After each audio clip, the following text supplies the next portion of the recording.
Hello friends, how are you?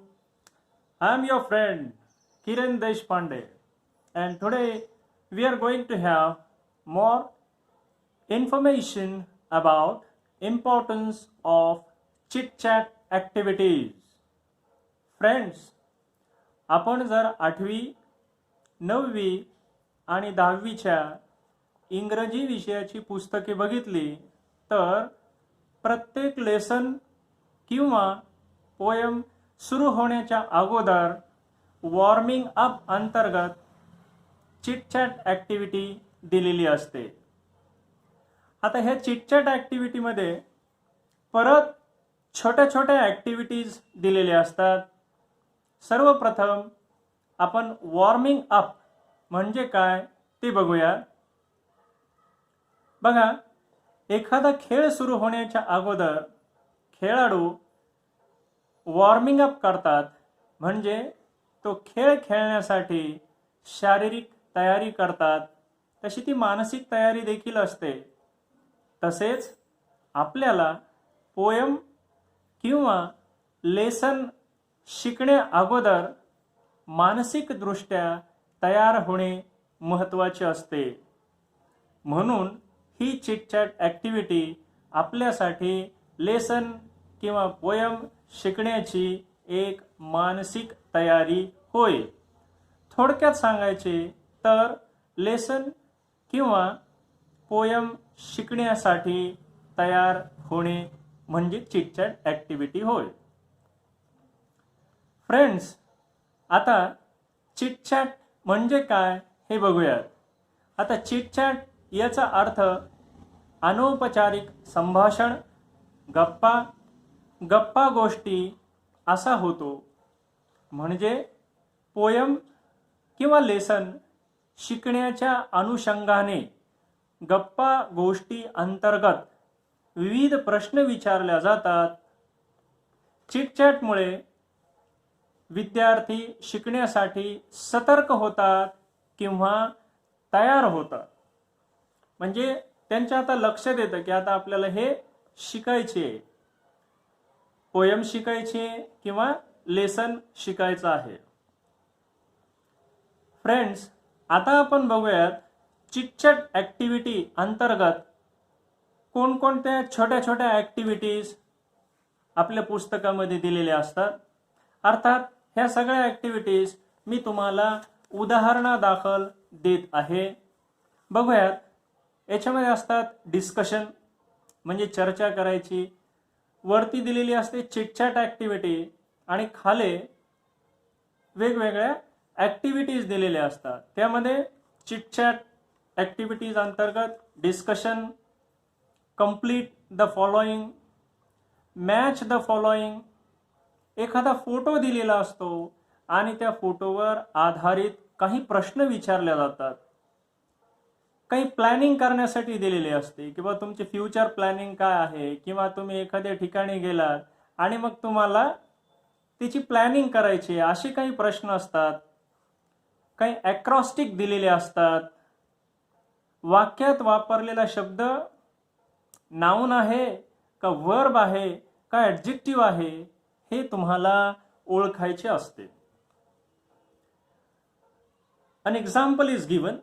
Suppose a sentence is given and a word is underlined there, and you are asked to identify whether the given word is a noun, verb or an adjective. म्हणजे दिलेला शब्द verb आहे, noun आहे का adjective आहे ते ओळखायचं. तुम्हाला तुमच्या अनुभवावर काही आधारित प्रश्न विचारले जातात. पुढे things I can do in my life असा पण प्रश्न असतो. गिव्ह एक्झाम्पल्स, एखादं उदाहरण दिलेलं असेल किंवा एखादा अनुभव दिलेला असेल, एखादं वाक्य दिलेलं असेल आणि त्याच्यासारखे तुम्हाला काही अनुभव, तुम्हाला काही उदाहरणं लिहायला सांगतात. डिस्क्राईब समथिंग, एखादं काही दिलेलं असतं उदाहरण आणि त्याचं तुम्हाला डिस्क्रिप्शन करायचं असतं. ठीक आहे. इमॅजिन म्हणजे तुम्हाला एखादी गोष्ट दिलेली आहे आणि त्याची कल्पना करायची तुम्हाला. हे सगळं चिटचॅट ॲक्टिव्हिटी अंतर्गत येत आहे. लक्षात ठेवा, आपण चिटचॅट ॲक्टिव्हिटी शिकत आहोत. फिल इन द चैबाव. एखादा टेबल दिलेला असतो आणि त्याच्यामध्ये तुम्हाला हे सगळं भरायचं असतं. Narrate the information. तुम्हाला एखादी थीम दिलेली असते आणि ती इन्फॉर्मेशन लिहायला सांगतात आणि मग तुम्हाला ती नॅरेट करायची आहे. Prepare a leaflet. म्हणजे एखादं लीफलेट तयार करायला सांगतात. Classify the following. म्हणजे खाली बरेच काही गोष्टी दिलेल्या असतात आणि तुम्हाला त्याचं क्लासिफिकेशन करायचं असतं. Put the information in proper boxes. म्हणजे तुम्हाला काही माहिती दिलेली असते आणि वेगवेगळे बॉक्सेस दिलेले असतात आणि त्या बॉक्सेसमध्ये योग्य ती माहिती, म्हणजे योग्य त्या बॉक्समध्ये योग्य ती माहिती तुम्हाला लिहायची असते. Complete the web diagram. एक वेब डायग्राम दिलेली असते आणि त्याच्यामध्ये एखादं दुसरं उदाहरण दिलेलं असतं आणि त्याच्यावर आधारित तुम्हाला इतर काही लिहायला किंवा कंप्लीट करायला सांगितलेलं असतं. Turn the negative things into positive things. मित्रांनो, तुम्हाला काही निगेटिव्ह थिंग्स दिलेले असतात and you are asked to turn those negative things into positive things. त्यानंतर ॲडव्हान्टेजेस आणि डिसॲडव्हान्टेजेस दिलेले असतात, ते पण लिहायचे. Word grid. म्हणजे एखादी भली मोठी अशी शब्दाची चौकट दिलेली असते आणि तुम्हाला सांगतात की विशिष्ट शब्द त्यातून शोधून काढा. तर ते सुद्धा चिटचॅट ॲक्टिव्हिटी अंतर्गतच येतं. तुम्हाला छोटे छोटे इंटरव्ह्यू घ्यायला सांगितलेले असतात. डूज अँड डोंट सुद्धा सांगण्यात येतं, ते पण तुम्हाला लिहायला सांगतात. फ्रेंड्स, चिटचॅट ॲक्टिव्हिटी अंतर्गत येणाऱ्या काही ॲक्टिव्हिटीजची मी तुम्हाला आता नावं सांगितलेली आहेत. याचा अर्थ फक्त एवढ्या चिटचॅट ॲक्टिव्हिटीज आहेत असा नाहीये. या व्यतिरिक्त देखील अनेक चिटचॅट ॲक्टिव्हिटीज आहेत. फ्रेंड्स, या ॲक्टिव्हिटीजचा वापर कुठे कुठे होतो? म्हणजे आता मी जे तुम्हाला चिटचॅट ॲक्टिव्हिटीज अंतर्गत येणारे ज्या ॲक्टिव्हिटीज सांगितलेल्या आहेत त्याचा उपयोग कुठे कुठे होऊ शकतो तर बघूया. मित्रांनो, चिटचॅट ॲक्टिव्हिटीचा जर तुम्ही बारकाईनं निरीक्षण केलं, तुम्ही जर बारकाईनं अभ्यास केला तर तुमच्या काही गोष्टी लक्षात येतील. बघा, आपल्या ॲक्टिव्हिटी शीटमध्ये म्हणजेच आपल्या क्वेश्चन पेपरमध्ये अगदी बरोबर आपल्या प्रश्नपत्रिकेमध्ये क्वेश्चन नंबर 1 म्हणजेच पहिलाच प्रश्न डू ॲज डायरेक्टेड असतो. जर तुम्ही चिटचॅट ॲक्टिव्हिटीज व्यवस्थित सोडवलेली असेल तर तुम्हाला डू ॲज डायरेक्टेडचा काहीही प्रॉब्लेम येणार नाही. तुम्हाला पैकीच्या पैकी गुण मिळतील. It means question number 1 depends on chitchat activities असं म्हणायला आपल्याला वाव आहे. क्वेश्चन नंबर 2, आता त्याच्यामध्ये 2 सीन पॅसेजेस असतात ज्याला आपण टेक्स्च्युअल पॅसेजेस असं देखील म्हणतो.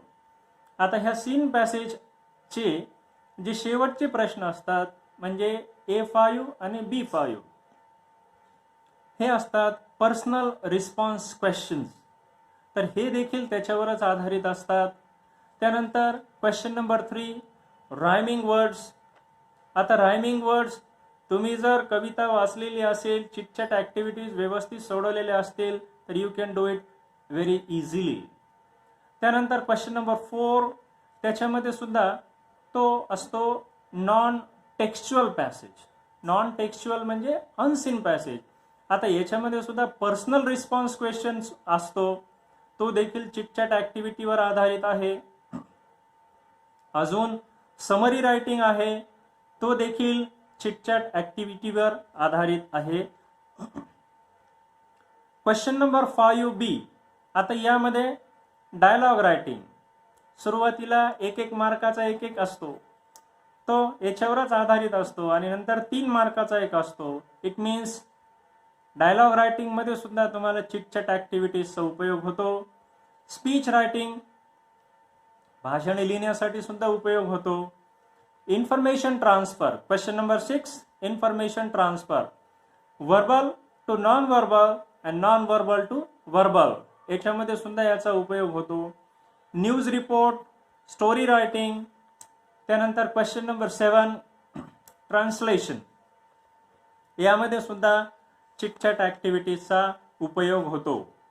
फ्रेंड्स, तुम्ही अभ्यास करताना चिटचॅट ॲक्टिव्हिटीकडे दुर्लक्ष न देता नीट, व्यवस्थितपणे आणि लक्षपूर्वक जर ह्या ॲक्टिव्हिटीज सोडवल्या तर तुम्हाला याचा भरपूर फायदा होतो.